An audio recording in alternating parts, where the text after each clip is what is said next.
So tobacco use disorder, let me define this for a bit as we start painting the picture here. How do we discuss this uh, this is going to be about treatment here today, but to recognize that we have to develop individual treatment planning based upon severity based in three areas is the way I break it down. So we have the physical, the dependence on nicotine is one component of that. So we develop again, this craving withdrawal syndrome that has to be satisfied.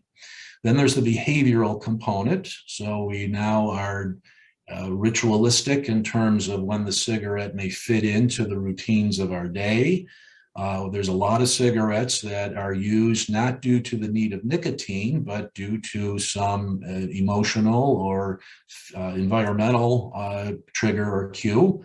So I may have just butted a cigarette out, but if I'm lighting up, another one because I poured a second cup of coffee, that has nothing to do with the need for more blood nicotine. It's a different type of environmental trigger. And then there's the emotional thing. Now, cigarettes, again, are not intoxicating, but they are mood regulating. People feel different after they smoke than before they smoke.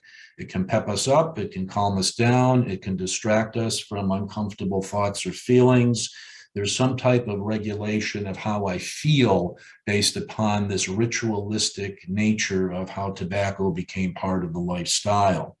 There's another piece which I am very interested in, and I call it relationship. And this is a way that I learned this by sitting in a lot of focus groups exploring this topic with folks in treatment. But the cigarette for many is more than a nicotine hit or something to pair up with a cup of coffee. It really is emotional survival. Many folks that do not have strong relationships and intimate relationships with people for that fundamental emotional need that we all have, start to rely upon the cigarette as something that's been an arm's reach away 24/7. It's been with me in the good times and the rough times. It's non-judgmental. And it's where that person finds some comfort, some emotional comfort. And we start to look at it in that capacity.